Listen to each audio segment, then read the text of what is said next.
Council Member Mr. P. Odalingam to introduce our next speaker for the day, Mr. Dipak Kumar Ghosh.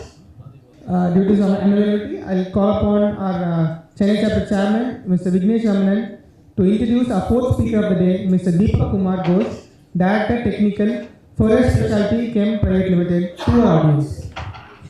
A very good afternoon, ladies and gentlemen. It gives me an immense pleasure in introducing an authority on this particular topic, Mr. Dipak Kumar Ghosh.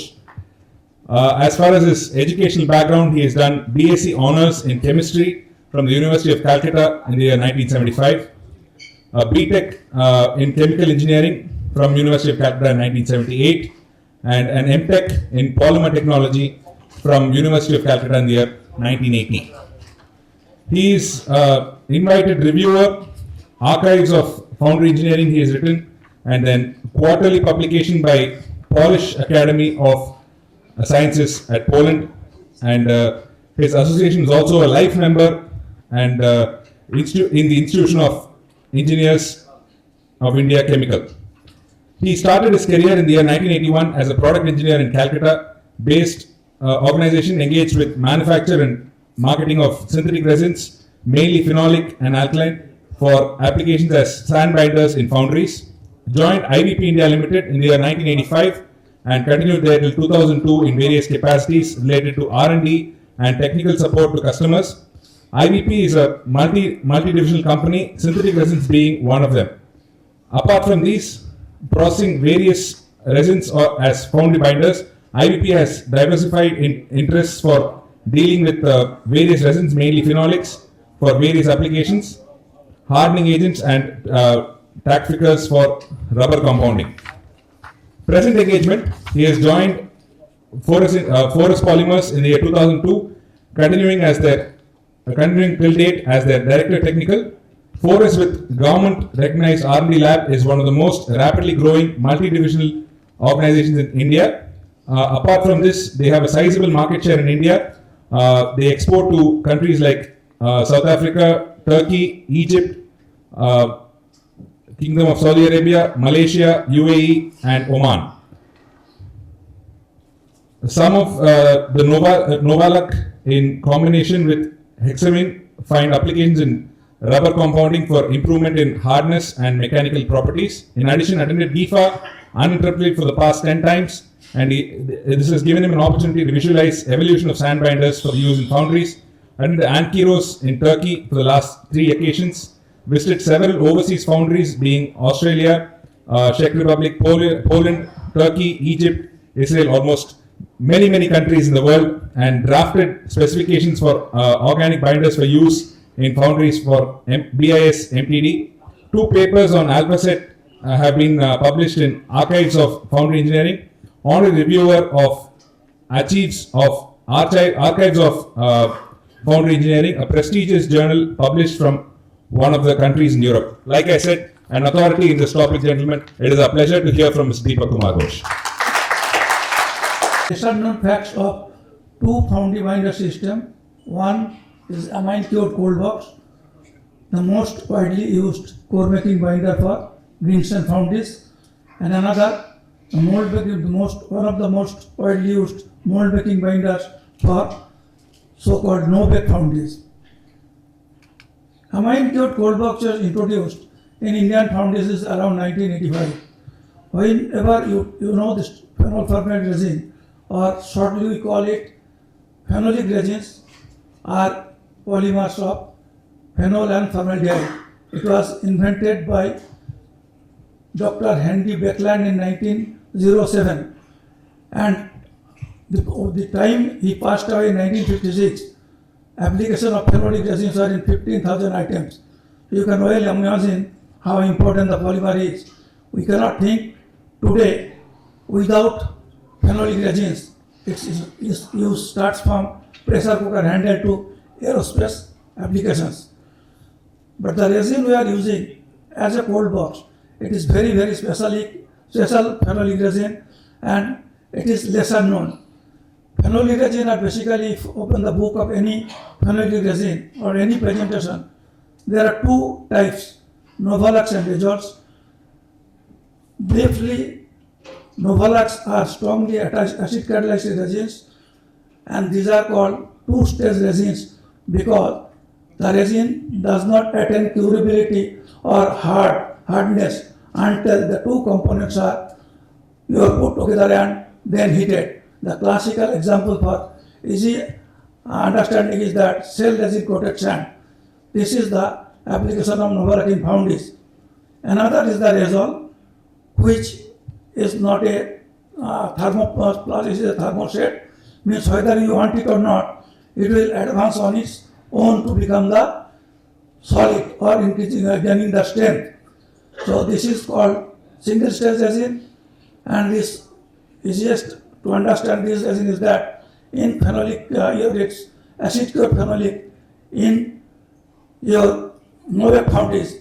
If you know, this is called phenolic Novec or acid cured phenolic, which are cured with aryl sulfonic acid like PTSA.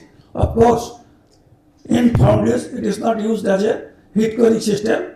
It is used as a your acid catalyzed system where the pH reduction in pH brings down the pH and makes it curable. So what is this variety?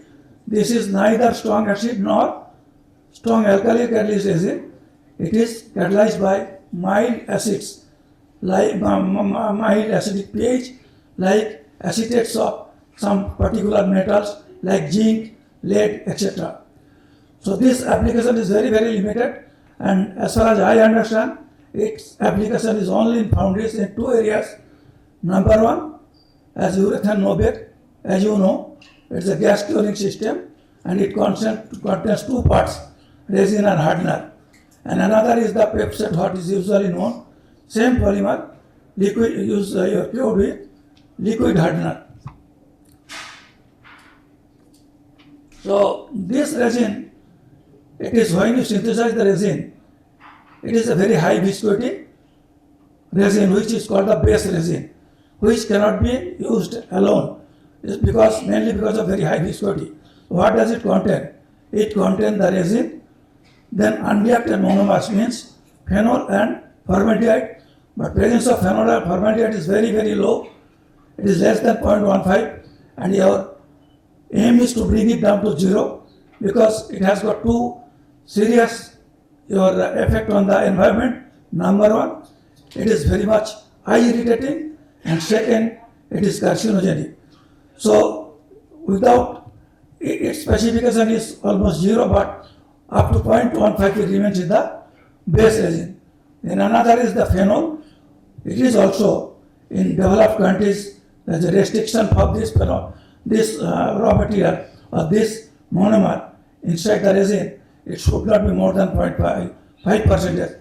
But in India, even imported resins, it has got in the range of 7.5 up to the range of 7.5%. So, constituent of the resin is that this base resin along with different types of solvents and some special additives. The solvents are blend of polar and non-polar like high boiling esters and hydrocarbons. Here also, recent years, there is a trend, but there is instruction, there is a regulation to use some special solvents only like biodiesel because of concern to your workplace environment. So now what are the variables for the resin? Variable is that how much base resin you are using and how much are the solvents. What is the composition of the solvent? What are the additives? Among the major additives is that your release agent, which is used in around 1% to get it released from your patterns.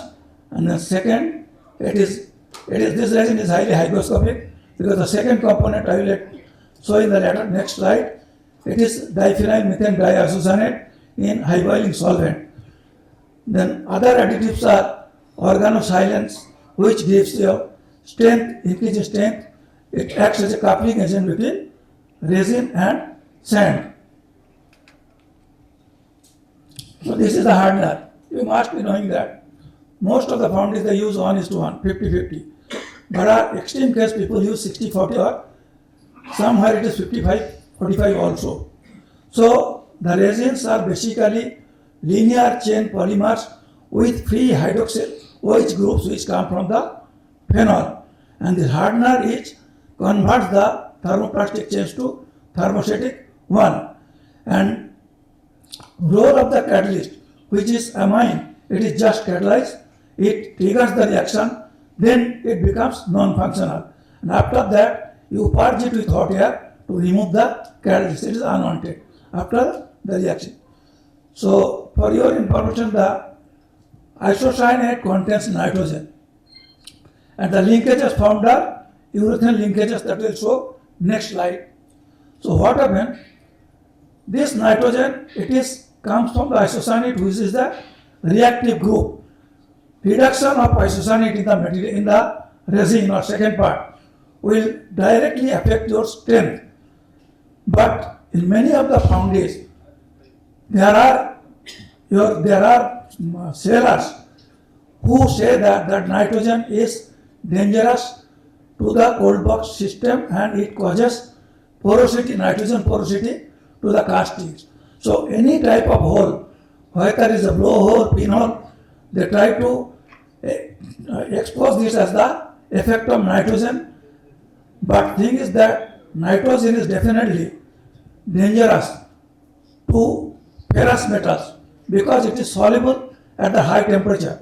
But mind that the nitrogen which is labile, which is dissociated into elemental nitrogen, is detrimental, not any form of nitrogen. So this system contains, arithmetically you can see, it contains 11.2% nitrogen in the final solution by your NCO or MDI. And this material, it acts in between 70 to 80% dilution. So ultimately, nitrogen percent in the hardener is 7.84 to 8.96. I know a couple of foundries, they analyze the system. We have got also analyzer. We analyze the nitrogen content of the MDI or even in coated sand, your cold box coated sand. That should be in the range of, with point addition level, it comes to the range of 0.06 to 0.07. But there are, again I tell you, there are some customers to whom the sellers convince that my material contains lesser nitrogen, 0.05%. But they don't understand. If you really need 0.05, you dilute it. Whether you allow the suppliers to earn the money. But it is the active constituent. If you dilute it, the effect will be direct. There will be reduction in the strength of the system. Then again, the isocyanate in MDI or peptide, second part, is associated so strongly that it does not come in the form of elemental nitrogen. If anybody of you know about the Geldal method of estimation of nitrogen, so you see how strongly it has to be digested with acid to bring it down this nitrogen. So it is not that easy. So this is the reaction. Metal one is the isocyanate. It is N-diphenyl methane diisocyanate, and these are the linear chains of phenolic urethane pep. What is called the chain link? That's called benzylic etheric links are there, in which OH groups are there for phenol. So last one is the cross-linked polymers, which gives the instantaneous strength of the resin or hardener mixed sand in the pattern when you inject amine in that. So its curing is almost instantaneous, and once it is cured, roll of amine becomes useless. You just remove it and release it to atmosphere or scrub it. So now it comes another rarely known phenomenon. Everybody, we know that your cold box systems are worst affected by humidity. It is more than any other system. Reason being, in other system, whatever affects your effect of humidity or moisture in the atmosphere is there, it is physical. It does not react with any of the chemicals. But here, there is direct reaction of isocyanate with water vapor. You must have noticed in the daytime, where you preserve the isocyanate, you can see the solid particles in the rainy season. So this is the spoiled isocyanate. which does not come work. So contamination of this with moisture will produce very, very weak cores. So that is known to all that it affects. But many of the cases, it is not known that what we check in our laboratory by the hygrometer, it is relative humidity. It is not absolute humidity.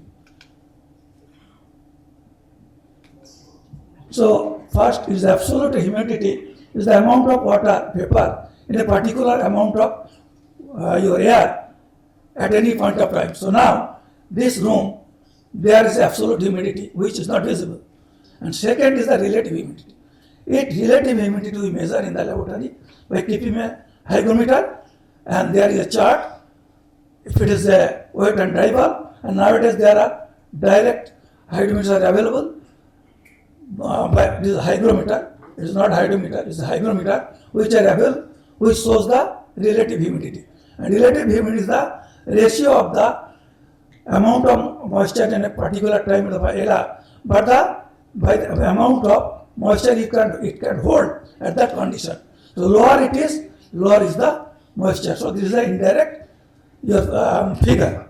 So now this is a chart. You see, hygrometry is a full-fledged subject in chemical engineering, because the moisture takes place. Many of the industries, including food and many of the other industries, moisture has got a very big role to play. So this is the chart of moisture holding capacity of air with temperature. As you keep on increasing temperature, quantity of moisture holding capacity will increase. Now comes, this is very easy to understand. See, if you find 100% humidity at 30 degrees centigrade, it will be 50% humidity at 42 degrees centigrade. So now at 30 degree, if you say my humidity is only 50, and at 40% humidity, but 50% humidity at both the conditions, in 50% it contains the same water vapor at 100% at 30 degrees centigrade. That means without temperature, the humidity, expression of humidity is not of much use. So now I am coming to a very, it is my appeal to Foundrymen. Today, all of us know that humidity affects cold box system. But incidentally, of course, I am coming to the next slide. Now you can see, most of us, we believe that when you mix the sand, immediate or relative humidity at the particular time does not affect the immediate stain. But it is not like that. Every material, every point of time, every temperature and humidity, there is humidity, there is a moisture absorption capacity. So it is again invisible, and that varies from moisture to moisture. What I want to mean, the moisture in sand at 30 degrees centigrade, at 20 degrees centigrade will not be different. So when you take the sand for mixing, that time the sand is exposed to the atmospheric humidity, and MDI start reacting with the humidity. So immediate strength is also affected, not only the strength, subsequent strength. And in extreme cases, you can find even 30-minute strength is lesser than 0-minute strength if humidity is above 80%. So these phenomena are known. So based on that, see, I have been working in this your cold box system since its inception in 1985. So now a lot of changes are taken in the system. Originally, the system used to work at 1.2 and 1.1%. And today, most of the foundries, they work at 0.8, or even 0.75. So we are experienced, both the suppliers and the users. So why don't you take some stand which are more practically associated with the system? See, in most of 99% of the foundries, the specification is uniform. You don't have any specification based on the humidity, but you know it affects. So what is the meaning that you accept a material at 30%, 40% relative humidity, and another material comes at 80 and you just try to get the values in the same. It's not possible.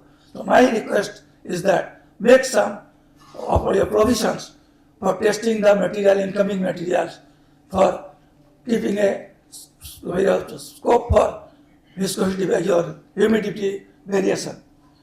And if you cannot do that, in that case, my advice will be to make additional level different at different and humidity, so that it becomes that your all the materials gets just for strength, uniform strength. Then the most of the specifications in the foundries are decades old. In 1985, whatever is written there, today is also same specification. But there are enormous changes in the formulation, as enormous changes in the sand quality. And today, the country is facing serious shortage of sand because of the Gudur episode. But I know many of the foundries, they are importing sand from Saudi Arabia, and that result is that they are in a position to work at 0.75, 0.70 also. I know there are sand in Rajasthan, Bikaner, that is as good as Saudi sand. And with my advice, one of the foundries in South, not cold box, for alpha set system, they have gone for the system, that's a sand. And here also, there is a difference in the freight charges. But if it is less or even equal to Saudi, I think that is what going for the sand. I don't want to mention, but here also there are people to whom I have forwarded the address and the source, and now it is up to them. Anybody is interested, I can do that. We have got known sources in Bikaner who are supplying in North India, but I think when you think about replacement of Indian sand by Saudi sand or advanced sand, it is worth trying that also. That if you buy it collectively and store collectively, that may nullify the cost if it comes by the sea. So then many of the cases, you just specify that 0 hour, this minute, 45 minutes, 2 hours, 4 hours. My is that number one, this specification should be in line with the humidity. And then, is it really necessary that you ask for 200, 230, 250?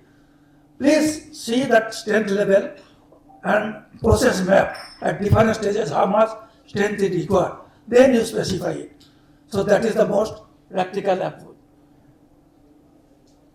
Then many of the foundries, particularly jobbing foundries, who don't have your mixers like Loremondi or costly machines, they keep the stores code for store the code for your weeks or even months, coated or uncoated. For them, it is necessary to see the loss in strength of course at different time interval.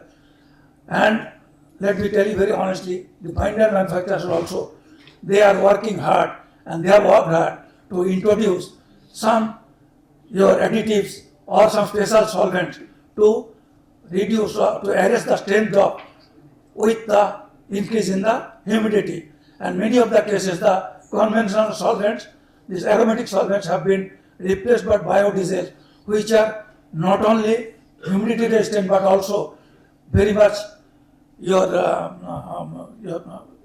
are resistant to your drop in strength on storage, and if pollution it contains your on decomposition, it reduces less harmful gases which is released by aromatic solvents. So now I come to another mold making binder for your so-called no-bake foundries. So in this sector, there is only one, that is alpha set, which is used almost these two binders almost 80% market share, another 20 by Pepset and your acetic phenolic. So this was also introduced in Indian foundries in 1985, but it had to wait long because the original formulation available in Indian manufacturers are that there are two serious issues. Number one, it had very pungent smell because of presence of free formaldehyde in the system. Those who are associated with this, the Novak binders in 1980s. So this is one of the most promoted binder at the time, but it took long time, as told you. It got its entry in the Foundry's 1990s. Another issue related to it was very short bench life. It is still there, but binders have been modified to increase the bench life. So now in 1993, phenolic resin was introduced. Phenolic means phenol formaldehyde. Novak was introduced in continuous mixers. Because of shorter bench life, it could not accommodate your bench life requirement in batch mixer, and that time alkyd was the most commonly used binder because of the bench life. So once IMF introduced at least 2 dozens of continuous mixer in Indian foundries, the first 2 foundries went for the phenolic Novak system in continuous mixer were BK and LMW in this new foundry. Then it was thought that time that Furan also, with the shorter bench life also, or with increased bench life, it could be introduced in Indian foundries. Original Furan formulation were based on copolymers of urea and furfuryl alcohol with formaldehyde, so which is called UFFA. Still in the market, this resin is still there, and over a period of time, a third reactant, phenol, was also introduced along with the furfuryl alcohol and urea. So now it is 3 monomers which can react with furfuryl to generate a series of formulations to suit requirements of individual foundries. So almost all foundries are customized, and now the sticks are available with the manufacturers how to manipulate these 3 monomers and the ratios to give the product you really require, not only from the functional properties but from the area of pollution as well as the economy. So it is a very, very versatile resin. And in India, there are both the types, UFFA and another UFPFA. And initially, it was thought, even 2000, up to 2010, it was thought is a binder for CI foundries and non-ferrous. Not still. Why? Because it contains nitrogen. And constant is really valid because this nitrogen is labile. Urea nitrogen is most labile, and it gets dissociated into it in the form of elemental nitrogen very easily, and which gets dissolved in iron.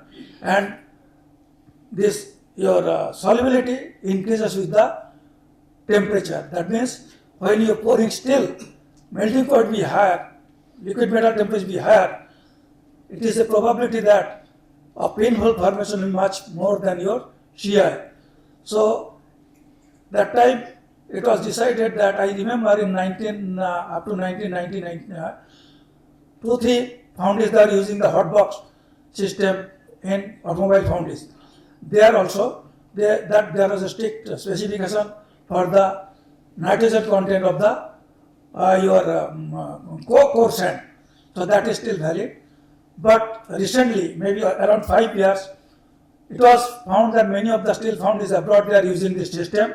And I know one foundry in India, they make up to 2 ton or 2.5 ton steel castings easily with the Furan, where they asked for a nitrogen less than 0.5%, and now it is possible we have that Furan is available with nitrogen content as low as 0.5%.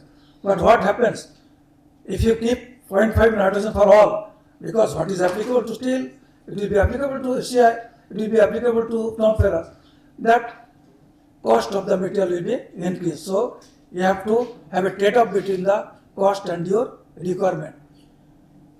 Because nitrogen, more than nitrogen means more than the urea, and urea is cheapest among all the 3, so the cost will be increased. So what is the upper limit of nitrogen? Upper limit of nitrogen for non-ferrous, it can be any means, but it cannot be above a particular level, because if you go above a particular level, there will be urea separation, so that will be heterogeneous mass. In all practical purposes, it has been found that nitrogen content up to 7%, it is useful, it is possible, and that goes into the non-porous casting, including your aluminium. Aluminium, it is otherwise it is beneficial. The UFFA, these are core hot stain, so its collapsibility is much better. So decoring is easier. So nitrogen free grades are very rare, because 0.5 nitrogen is almost none. Otherwise, if you make it nitrogen free, then it will be having some adverse effect. Either you have to increase FA more than 70-75 will at your cost, or it will be having lower stability. So up to 5% formulation, balanced formulations are possible to customize foundries or using steel to to have a balance between cost and your performance. So these are the main constituent of resin. All the foundry resins, there is a part called base resin. I told you before dilution, these are the resin, base resin. Then furfuryl alcohol 60 to 90, water 5 to 0, nitrogen less than equal to 6, free phenol less than equal to 5. It can be 0 also. Free formaldehyde less than 2.15, and some performance enhancing additive, mainly organosilane compounds. These are less than 1%. Why? Water comes from what? Water comes from formaldehyde used for reaction. Furfuryl alcohol, every resin, even this Furan resin, it contains furfuryl alcohol both in combined form as well as in free form. You can analyze the free form of formaldehyde, furfuryl alcohol by GC, gas chromatography, but not the bonded furfuryl alcohol. So all put together, the most conventional resins contain 60 to 90% your furfuryl alcohol. More the furfuryl, more is the cost. If you remember some 5-6 years ago, when there is your Olympic in Beijing, the main source of furfuryl alcohol is your China. So there was a tremendous shortage, and your price had gone up. Many of the foundries, they switched up to your 2-part phenolic. Many of the have come back to furfuryl alcohol later on, and many have stayed back. But if you ask me honestly, this Furan is much better system than phenolic resin, which compensate for each other, and conversion from 2-part to furfuryl alcohol. You won't have to throw away the sand. You can easily convert it. Additional level is lower, running cost is less, your decoding is far better, reclaimability is far better. It is the, so this what I briefed you. Increasing furfuryl alcohol has got many good effects, apart from only one bad effect, that is the economy. So it has to be a trade-off between economy and your performance you need. It is the best, it is not one of the best, it is the best system for what reclaimability is 90% or more. You need not do anything. Even 95% of the sand can be reclaimed, and that reclaimed sand works at a lower binder demand than your new sand. So most of the foundries, they make up the lost sand by mechanical by 5% new sand, rather than thermal reclamation of 5%, but that costs energy.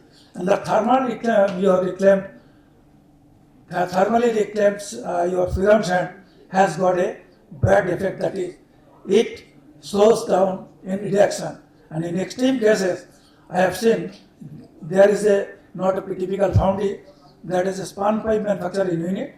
They used to make cores, smaller dia socket cores with your cold box and bigger dia with Furan. And they used to reclaim thermally both the sand together.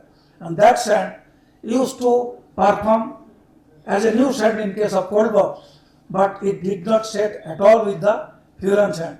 The reason being, for synthesis of the Furan resin, alkalis are used as a polymerization catalyst, mostly sodium hydroxide. and the sodium oxide remaining after thermal reclamation, it reduces the reactivity, and on building up, it makes it zero reactivity. That's the same foundry now switched over to cold box even for bigger dia cores. So this system mechanically up to 95% you can reclaim, and addition level does not exceed 0.8, 0.8, and it has got enormous dry strength up to 40 kg per centimeter square at 0.8% additional level, which it comes into handy when you compare with alpha set and furan, because this is one of the two most widely used your mold making binders in Novec foundries. So this nitrogen content mostly have told it comes from the urea, so it is, you can manipulate very easily. The manufacturer can use it judiciously to introduce whether you are using non-ferrous casting, CI, or your steel castings. Now comes sulfur. Sulfur is it has got a specific role in HGRN castings. Sulfur comes off catalyst, not the resin. Resin contains zero sulfur, and aromatic aryl sulfonic acid like benzene sulfonic acid, toluene sulfonic acid, xylene sulfonic acid. These are the three most important catalysts used in curing of furan resins. So you can theoretically calculate the sulfur in your input catalyst. So based on that, it will come to your sand. So when you are using your reclaimed sand, that sulfur content matters. And if you go by the book values or grammar values, it should not be more than 0.07% in your molding sand to get SGRN casting, not with proper nodulity, without affecting the nodulity. So in extreme cases, part of the sulfonic acids are replaced by phosphoric acids, which act quite good in furan. And another most important issue with the furan is that its bench life of the system is still for very big castings. Biggest casting ever poured in India, if I remember, single piece, it was 64 ton your steel casting. This found is closed now. It's 65 ton turbine steel casting, and with 128 metric ton material was poured in alpha set only, because furan cannot give that much of that preparation time of the mold used to take 90 minutes. So that is the only one disadvantage you have got with furan compared to alpha set. All other benefits. And another competitor for this is called by your PEFSET system. PEFSET, it is also a very good system. It is very fast curing system. It is a little costlier. And today's PEFSET, you cannot compare with what it was 10 years ago. It is very, very environment friendly. Addition level is as low as 1.4% boat, 1.3% boat put together. So this is also very big good system. And you can make production of 3 shifts in 1 shift, and you can pour in 3-4 hours. So that is also very good system. What happens when you go for a new system for a green foundry?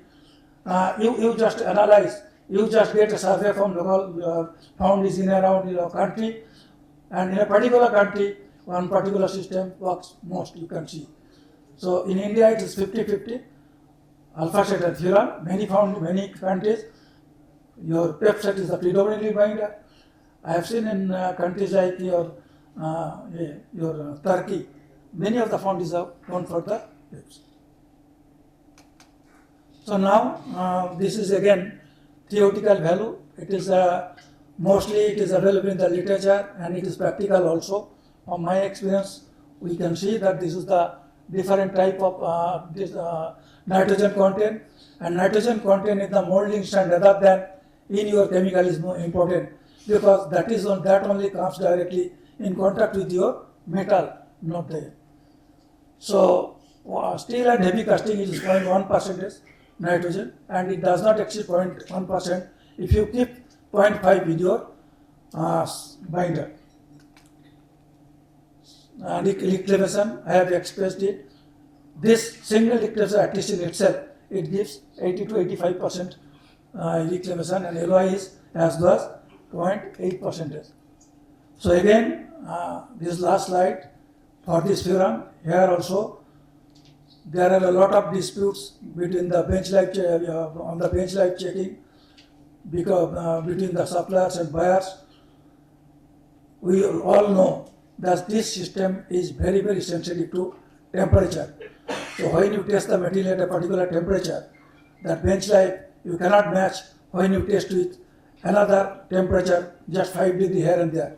So we understand that, we know that, but still we cannot come to a solution. I think now it is the time to come to a solution. Let us be very transparent, and for that we will be in a win-win situation. We will be gaining, we will also be gaining, rather than gain.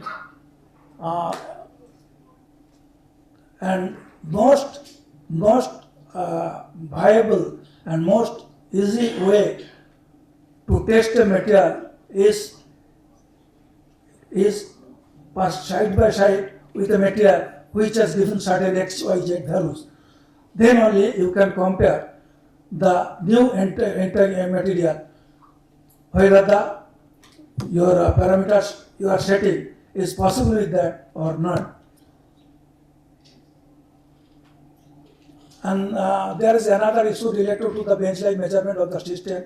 Here, most of the foundries we test it manually, but this system manually, which is subjective.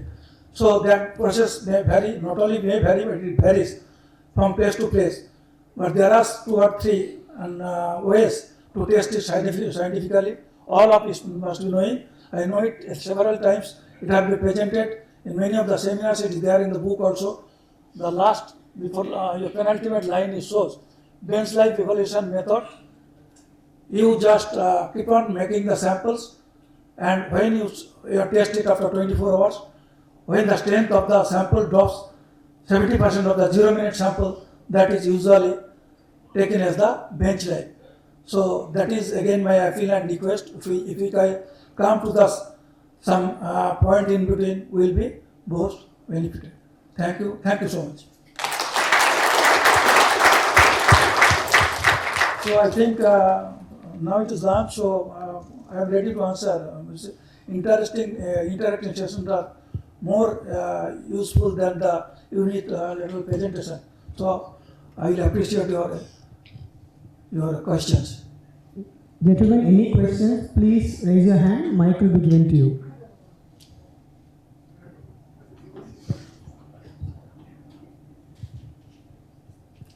That means I could not convince you properly.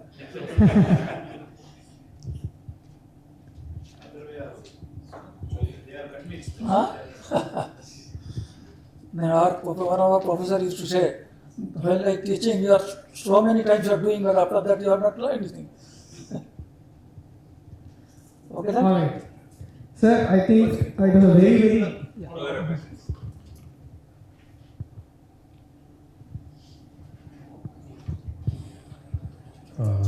My name is Kiran Kumar.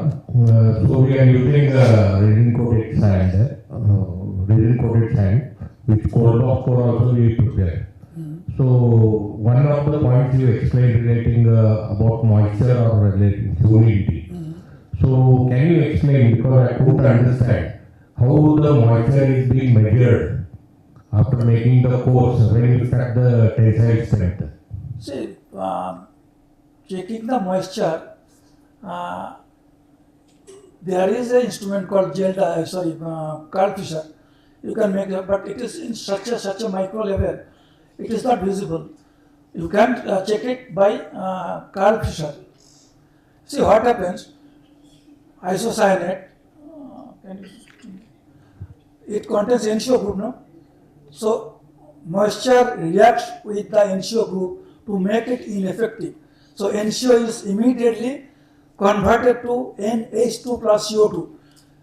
Many of the cases you must see when it is supplied in the barrage, some of the barrages take the overset because this carbon dioxide pressurizes. And once NCO is made ineffective, then your strength of the material comes down because number of crosslinks formed are lesser than what you wanted. I think you have got a foundry where you use a cold box, is it? Yes. Cold box. So don't you see that in a rainy day, the cores become very weak, scratch hardness becomes very low. Yeah, that is the point. I want to expertise. So how to measure that? We made some mechanically measuring equipment to measure the strength. Then if you maintain it, it is of no use now, because that water you cannot remove it, no. It is academic interest that you measure. But and when we create the core, what is the content of the moisture? How to create the core? You just make the core, heat the core just before using. Heat the core just before using, it will gain some strength. But again, it will not be because of this reactor NCO group will not come back. It will be some parts of additional bombs with the formula. Bombs will be found at little high temperature. So that is the only solution. Or extreme humidity above 85 or 90, there is nothing you can stop to arrest the fall. So only way is that you, particularly in summer, your rainy season, you preserve the core and before using, you preheat it. That is the only solution. Okay, fine. Thank you.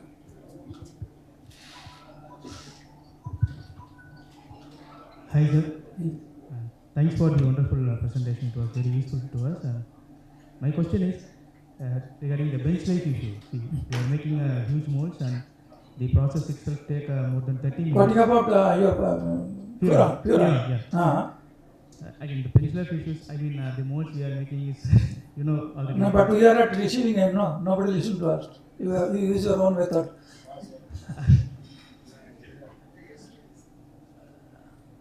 Tell me. Okay, so far we have been seeing more than 3 summers, and then we couldn't improve our bench life to more than 13 minutes or 14 minutes. At least minimum. 30? Little louder. Can you hear me now? Sorry. Tell me. We didn't achieve more than 13 minutes of bench life so far, even after the 3 summer of investigation in these issues. And we should have at least minimum of 20 minutes of bench life. 15? 20 minutes. Yeah, because the process of mold making itself more than 30 minutes. At what temperature? Temperature is around, our Chennai region, it's between 35 to 40 degree of temperature. And the humidity, of course, the major influencing factor which is affecting the bench life as well, because in the daytime it is 55 to 60, in the nighttime itself 80 or 85 and above.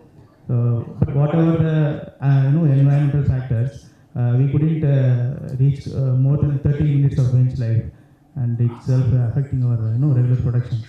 So, how is your confidence level on achieving more bench life in location like Chennai? Let me get the data.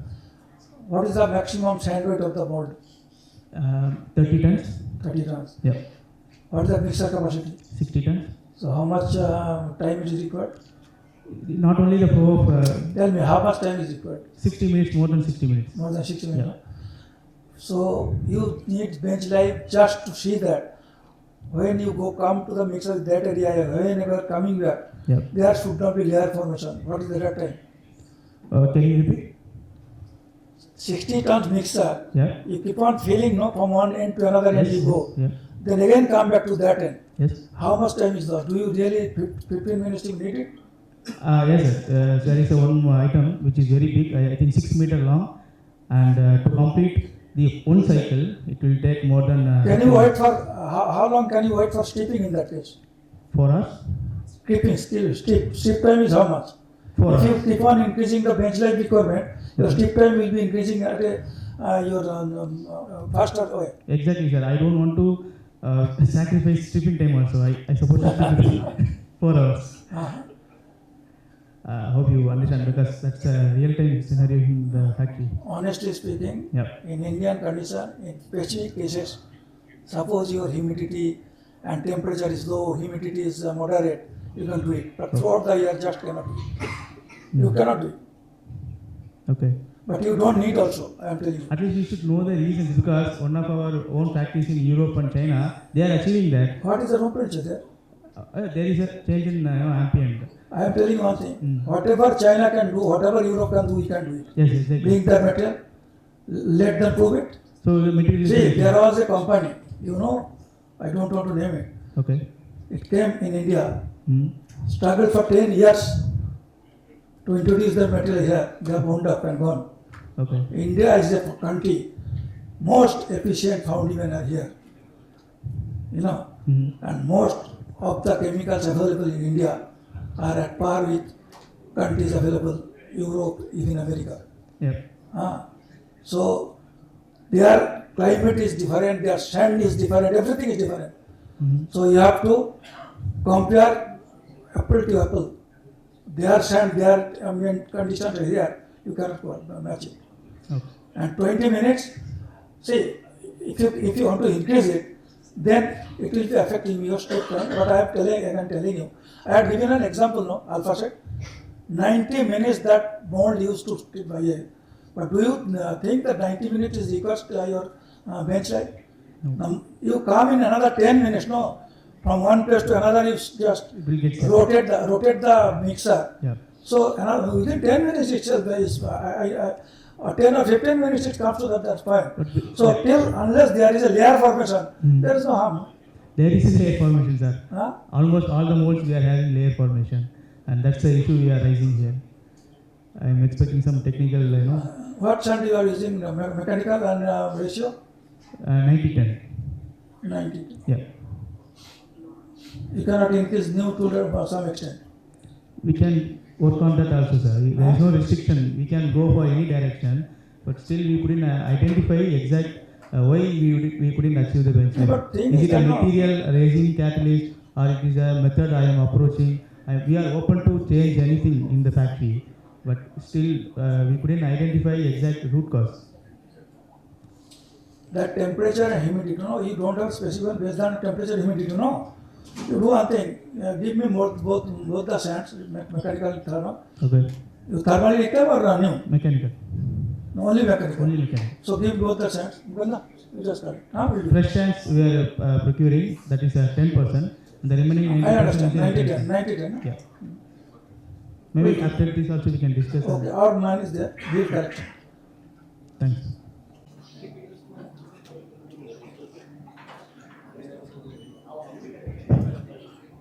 Thank you, gentlemen. I think the initial questions were slow and then it just kept on coding. So I guess it was a very, very useful session for everyone. Thank you, sir, for digging deep into our topic and enriching us with our knowledge.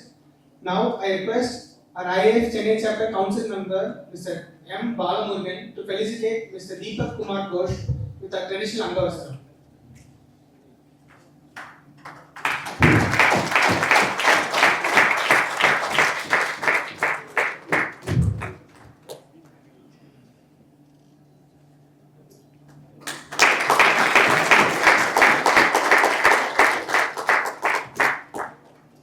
We now request our IAF Chennai chapter vice chairman, Mr. P. Sendil Kumar, to felicitate our speaker with a memento.